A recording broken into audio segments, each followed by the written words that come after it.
Hello Marina, and hello Letters to a Prescientist. My name is Emily Beckman, and I'm an aerospace engineer here at Purdue University. An aerospace engineer is someone who designs airplanes, rockets, satellites, drones, spacecraft, anything that flies. I'm also a graduate student, which means that after my first 4 years of college, I got my undergraduate degree, and then I decided I wanted to continue learning. So I went back to school here at Purdue, and now I'm working on a graduate degree. I'm working on my master's. As part of my master's degree, I'm taking classes and I'm also doing research.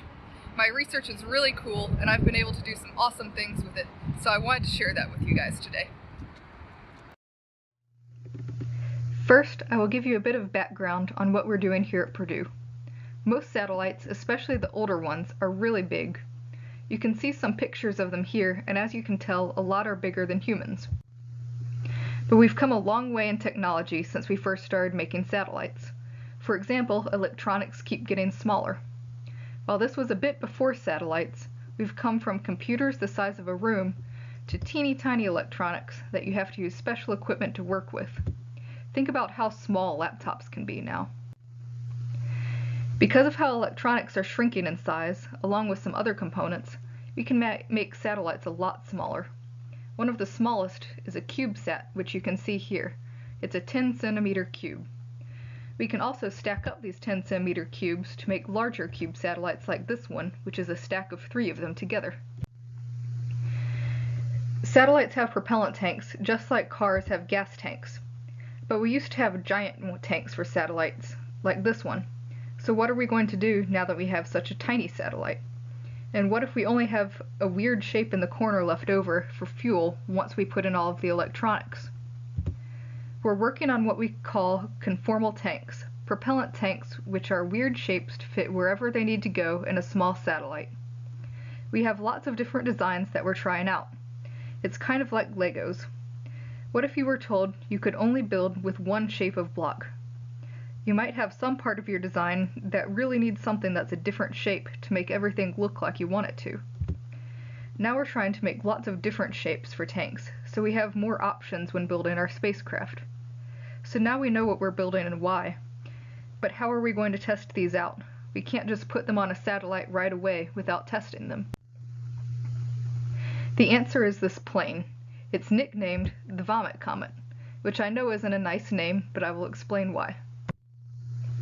The Vomit Comet flies in a series of arcs, which we call parabolas. You know when you go over the top of a roller coaster and you feel like you're lifted out of your seat for a second? It does the same thing, except since it's not stuck on the ground, it can fly in giant arcs. On the way down, you get about 30 seconds of zero gravity. It's about the closest you can feel like being an astronaut without actually going into space. This is how we tested our tanks. We created a big experiment, filled up our tanks with liquid, and then flew it on this airplane. I will show you a little bit about the process, and then I'll show you some video of us running the experiment and floating around in the airplane like we're in space. First, this is the office where I work when I need to do things on the computer like modeling. Not too many people are here right now because several people just graduated. This is the lab that the experiment was built in. There are a lot of things in the lab because there are several other experiments being built in here at the same time. My experiment is over here. I'll get you a close look. Lots of things are not bolted together right now because this is after the flight and we're working on some improvements. But it gives you a good idea of what it looks like. We have the tanks where we're testing, pumps to move liquid, and lots of electronics to control everything. Now for the part that you're probably all waiting for, the videos of my team and I floating around like we're in space. Before floating around, we got to experience reduced gravity. The first video will be of us in Martian gravity, which is about a third of the gravity you would experience on Earth.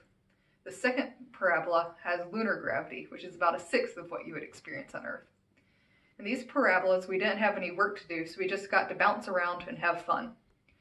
In the next 2 videos, I'll show you where we're actually floating around in zero gravity, so it will look like we're in space even though we're in the plane. In these, you'll see us floating around, checking on the experiment, making sure everything is running properly. Before they start, I'm going to explain a little bit about what you're going to see because otherwise it could be a bit confusing. At the beginning of each clip, you'll see everybody but a few workers laying on the ground. This is because at the bottom of the parabola, when you do a big dip at the bottom, you get pushed down into your seat and you experience about twice what you would experience of Earth's gravity. If you stand up during those, it could make your stomach sick, which is why it's called the vomit comet. If you lay on the ground, it typically doesn't make you sick. Then you'll hear somebody yell, "pushing over," which means that we're hitting the part of the parabola where you're about to hit the zero gravity, lunar gravity, or Martian gravity, and that's when we're allowed to get up. When you hear release, that's when we've hit zero gravity or whatever reduced gravity we want to be in. Then at the very end, you'll hear somebody yell, "feet down, coming out," which means that we're about to go back into the 2 times gravity portion of the parabola. We'll all scramble to get back on the ground so we make sure we're not standing up in that portion. I hope you enjoy the videos. Pushing over!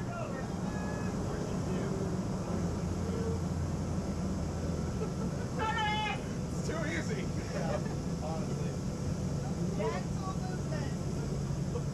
Long is weird.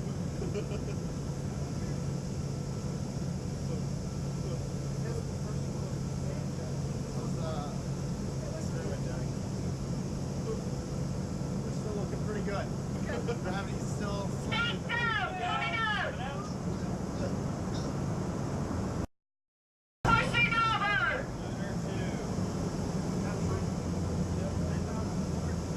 Oh yeah, true. Release!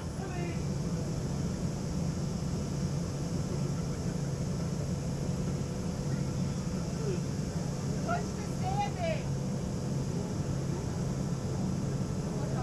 Feet down! Coming out! Pushing over.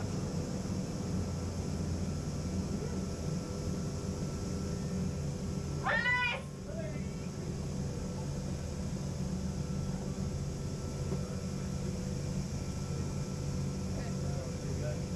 We're draining on this one. Feet down! Coming out! Feet over!